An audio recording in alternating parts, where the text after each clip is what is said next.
नमस्कार दोस्तों, बहुत इम्पॉर्टेंट मुद्दा एनआरआईज एंड उनकी प्रॉपर्टी का। मेरे पास तो 2-3 साल से केसेस आ रहे थे, बट अब प्रिंट मीडिया में भी आने लगे हैं। ये इशू है उनकी प्रॉपर्टी पे उनके रिश्तेदारों का कब्जा, एंसेस्ट्रल प्रॉपर्टी पे, या स्ट्रेंजर्स का कब्जा।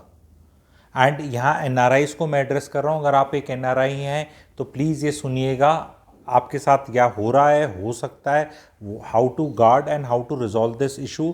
और अगर आप एक इंडियन रिलेटिव भी हैं किसी एनआरआई के, तो उसको ये चीज़ भेजना एंड बताना कि गड़बड़ हो सकती है। यहाँ पर नीट एंड क्लीन प्रॉपर्टीज़ की बात नहीं करी जा रही कि जो आपने अपने नाम पे डायरेक्ट बिल्डर से अलॉटमेंट लेटर अपने नाम लेके करिए, उसमें कलेश नहीं है, कुछ ज़्यादा कोई कलेश नहीं है। Problem is mostly ancestral. One of the भाई बहन और द रिश्तेदार सिटिंग हेयर, वो उसको अपना मान लेता है कि तू पापा मम्मी को नहीं देखता था, या वो बूढ़े थे तो तू आया नहीं, या मैं यहाँ रहता हूँ तो अब मैं तो बेचूंगा नहीं, तुझे आके लेना है तो तू भी आके रह ले 2 कमरे में। अब वो कोई ऊपर आके रहेगा नहीं, क्योंकि वो अपना अमेरिका कनाडा या जहाँ पे भी है वो छोड़ के लंदन थोड़ा आएगा। तो अब क्या करेगा, वही यूज़ करेगा, और धीरे धीरे जैसे यूज़ करना है करेगा, किराए पे चढ़ाएगा, खुद यूज़ करेगा, जैसे भी करेगा वो करेगा। तो ये सबसे बड़े इश्यूज़ हैं। इनको पहले तो समाज के लेवल पे डिस्कस करना है, गवर्नमेंट को भी स्टेप इन करना है, या स्टेट गवर्नमेंट्स को, सेंट्रल गवर्नमेंट को, कि इसका रेजोल्यूशन किस तरह किया जाए। बिकॉज पेरेंट्स का ख्याल रख रहा था कोई, तो 10 करोड़ की प्रॉपर्टी में 5 करोड़ का हिस्सा है, तो क्या 5 करोड़ का ख्याल रख लिया? ऐसा क्या ख्याल रख रहा था? किसका ऐसा ख्याल रखा जाता है कि 5 करोड़ का खर्चा हो जाए? हाँ, 5, 10, 20, 30 लाख का ज़रूर हो सकता है। वो भी हो सकता है उस बुजुर्ग का ही पैसा हो, उसकी पेंशन हो, उसकी एफडी हो, वो अलग बात है।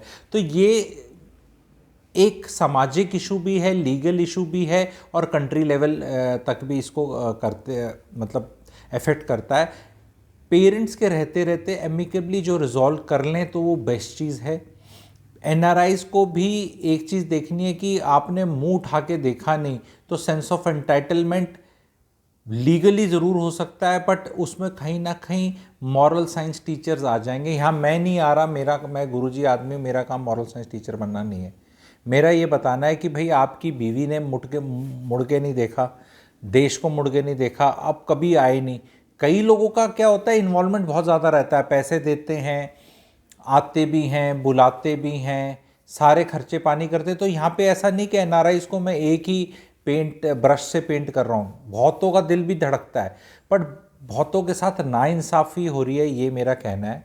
मेरा इंडियन रिलेटिव्स को भी ये कहना है कि बिकॉज क्या है ना, एनआरआई भी ऐसे प्रॉपर्टी जाने नहीं देगा, कोर्ट में जाएगी, केस होना ही होना है, और उसको ना आप बेच सकते, फिर ना वो बेच सकता, ना आप ढंग से भोग सकते। मैं इंडियंस को भी बता रहा हूँ, यहाँ जो इंडिया में जो लोग रह रहे हैं, फ़ायदा कुछ नहीं होना है। और रिश्तेदारी में कोर्ट केसेस चलना बदनामी का कारण इंडिया में माने जाते हैं। बच्चों की ब्याह शादियों में भी इश्यूज़ होते हैं कि ताऊ जी ने चाचा जी पे केस कर रखा है।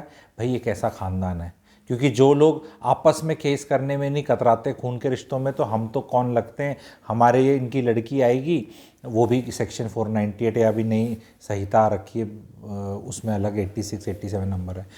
ये भी सबसे बड़ी पीड़ा का विषय है कि क्यों अपनी ख़ानदान की बदनामी करते हो। यहाँ पर मैं सबसे ज़्यादा दोष अगर देना चाहूँगा किसी को, तो उन पेरेंट्स को देना चाहूँगा जो अपने जीते जी चीज़ों को रिजॉल्व नहीं करते और ना क्लियर कट विल लिखते हैं। यहाँ विल के लिए I as a consultant come handy. अगर आपको दिल्ली एनसीआर में विल बनवानी है, रजिस्टर करानी है, उस पर भी कंसल्टेशन और गाइडेंस चाहिए, तो that our team is helping in that also. तो आप विल या डब्लू व्हाट्सएप कर सकते हैं अगर आपको ये चीज़ चाहिए।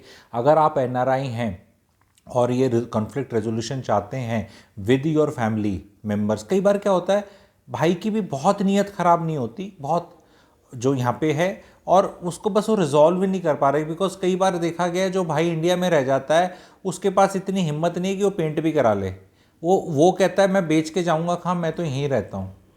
और कई बार नीयत भी ख़राब हो सकती है, कई बार मिक्स एंड मैच भी होता है।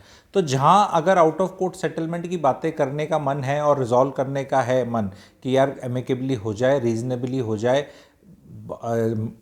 बीच में बातचीत करके हो जाए, तो there in conflict managers like me come in handy. अगर आपको उसके लिए कंसल्टेशन चाहिए तो आप ले सकते हैं। लेकिन एनआरआईज़ को अपने पेरेंट्स के रहते रहते इसको रिजॉल्व करना है और इसकी खुल की बात करनी है। बहुत लोगों को मैंने देखा है जब इश्यूज़ होते नहीं हैं तो उनके बारे में बात नहीं करते एंड प्रिज्यूम कर लेते हैं कि होंगे नहीं। होने ही होने हैं भाई। दिल्ली एनसीआर में प्रॉपर्टी है, कोई देखो कोई बहुत ही छोटा शहर इंडिया का, छोटी प्रॉपर्टी, वो तो उस पर तो कलेश होगा नहीं कि भाई अब 10 लाख रुपए की प्रॉपर्टी में 5 लाख कहीं मिलना है, छोटा सा कुछ है तो उसके लिए तो कौन आएगा जाएगा, वो तो वैसे ही हड़पी जाती हैं एनआरआईज़ की। पर जहाँ पर वैल्यू ज़्यादा है वहाँ पे तो लॉयर्स भी आएंगे और जो सिस्टम होगा वो सारा आएगा। तो आइडियली स्पीकिंग तो किसी का हिस्सा मारना नहीं चाहिए, इज़ अ रॉन्ग थिंग। लेकिन एनआरआईज़ को इस मुद्दे को ट्विटर के माध्यम से, सोशल मीडिया के माध्यम से रेज करना चाहिए कि what is happening with them and it's a injustice. We as Indians should not do this. कि हमारा कोई भाई जब बाहर गया है तो वो अपनी मेहनत, किस्मत या दोनों के मिक्स से गया है। इंडिया में देश आज़ाद है, आज भी कोई जाना चाहता है तो जा सकता है। आप ये नहीं कह सकते वो चला गया मैं यहाँ रहा तो सब कुछ मेरा यहाँ पे, ऐसे नहीं होता। एंसेस्ट्रल वेल्थ लीगल हिसाब से बढ़ती है, विल नहीं है तो नेचुरल हेयर्स में जाती है। एंड इस तरह प्रॉपर्टियाँ में कब्ज़ा करना, मारना is not a good thing. But NRIs को भी देखना है कि ऐसे छोड़ दोगे अपनी चीज़ यहाँ पे वैल्यूएबल है तो भाई वो इंडिया हो चाहे वर्ल्ड का कोई भी कंट्री हो, कब्जा और इस तरह होना ज़रूरी है। स्पेशली जहाँ पे टाइटल क्लियर नहीं है। देखो टाइटल जहाँ क्लियर है, एक कॉन्डो है, आपने 10 करोड़ का फ्लैट ले रखा है, आप एनआरआई हैं, आपके नाम अलॉटमेंट लेटर है, आपने किराए विराए पे चढ़ाया, वहाँ कोई इश्यूज़ नहीं हो रहे। इश्यूज़ हो ही वहाँ रहे हैं जहाँ डॉक्यूमेंटेशन इज़ नॉट ओके, आपके नाम पे चीज़ ही नहीं आ रखी। क्योंकि आपके नाम पे चीज़ है तो कानून बहुत इजीली एक्ट कर लेगा, इतना ऐसा कोई गड़बड़ नहीं है। प्रॉब्लम इज़ जहाँ पेपर वर्क ठीक नहीं है, इनहेरिटेंस का पेपर वर्क ठीक नहीं है, पेरेंट्स विल नहीं लिख के गए, ओरिजिनल पेपर ही ठीक नहीं थे, या भाई ने किसी तरह या बहन ने अपने नाम पे करा लिया, या कई जगह देखा जाता है कि बिजली का मीटर अपने पास कर लिया, फिर पानी का बिल कर लिया, तो पानी और बिजली के मीटर से ही घर का भी कुछ दिखा दिया कि जी घर ही हमारा है। जब सारी जगह Aadhaar card, PAN card, voter ID, passport में ऐसा आ गया तो फिर वो ईजी हो जाने लगता है ये सारी चीज़ें। और फिर कब्ज़ा तो फिज़िकली जो कर ले तो वो कब्ज़ा उसका ही है, फिर आपको कोर्टे में जाना है। तो दिल धड़कता है मेरा इन चीज़ों के लिए भी, आप लोगों का भी धड़कना चाहिए कि this is not A correct thing happening. Crores of property is in litigation. अगर ये प्रॉपर्टी फ्री हो जाए लिटिगेशन से तो देश का बहुत भला होगा। इसलिए मेरा आह्वान है इस वीडियो के थ्रू कि गवर्नमेंट भी संज्ञान ले। बिकॉज अगर लाखों करोड़ों की मतलब लाखों की नहीं बात कर रहा और करोड़ों की नहीं, लाखों करोड़ों की प्रॉपर्टी अगर लिटिगेशन में फंसेगी, वो प्रॉपर्टी मार्केट में बिककर जीडीपी की ग्रोथ हो सकती थी, इकोनॉमिक्स आगे जा सकती थी। उन प्रॉपर्टियों में या तो कोई रह सकता था, किराए पे रह सकता था, या वो बिक सकती थी और वो बिककर आगे कुछ खरीदा जा सकता था। वो सब वैसे का वैसा स्टैंड स्टिल हो जाता है। और ये ज़्यादातर जो इतने कोर्ट केसेस में प्रॉपर्टीज जाती हैं, बड़ी प्राइम जाती हैं। दिल्ली की बड़ी प्राइम प्रॉपर्टीज़ हैं जो ऐसी पड़ी हैं, उनका कुछ नहीं हो रहा। मतलब वहाँ पे 4 बिल्डर फ्लोर बना के कब के आप 3-3, 4-4 करोड़ के, 5-5 करोड़, 6-6 करोड़ के एक फ्लोर बेच सकते थे। मतलब वो मोनेटाइज होती तो 20 करोड़ मिलते, 20 में 10 एक भाई रखता, 10 एक रखता, मांडवाली हो जाती तो 11-9 कर लेते, 12-8 कर लेते, कुछ तो फ़ायदा होता। 8 करोड़ भी $1 मिलियन हो जाता है, कोई ऐसा कम नहीं है। अमेरिका के स्टैंडर्ड से भी $13 मिलियन बहुत होता है। तो प्यार मोहब्बत से चीज़ें कर लें, गिले शिकवे ना रखें। एंड एनआरआईज़ अपना मुंह खोलें, आएँ, मिलें, बात करें, जूम कॉल करें, आपस में मीटिंग करें, बात करें भाइयों से, बहनों से, रिश्तेदारों से, पेरेंट्स से कि भाई ये ऐसे है। एंड वो उनको भी बोलो भी तुम भी आ जाओ घूमने कभी यहाँ पे। ये थोड़ा भाईचारा रखें।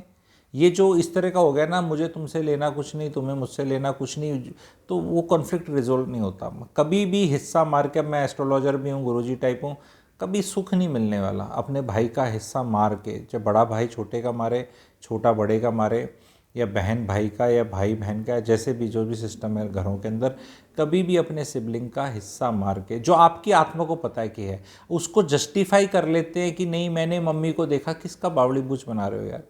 मम्मी को देखा, पापा को देखा, तो उसकी एक फिगर लगा लो ना। जो भी आपने उन पे खर्चा किया उसका 5 गुना रख लो, और उस जितना ये फिगर आती है इतनी फिगर और रख लो एज कि भाई मैं अपनी नौकरी छोड़ के कर रहा था, तो भी क्या सारा ही मार जाओगे? बोल दे भाई मैंने ऐसे ऐसे किया, मैं 60% रख लूँगा, तू 40 रख ले, इतने तक आ जाओ। ये क्या कि नहीं सब कुछ ही अब मेरा, क्योंकि मैंने तो, ये यानी कि नीयत ख़राब है, और नीयत ख़राब नहीं होनी चाहिए। चैनल को लाइक करें, सब्सक्राइब करें, ये मैसेज प्लीज़ समाज में शेयर करना बहुत ज़रूरी है। Thank you very much.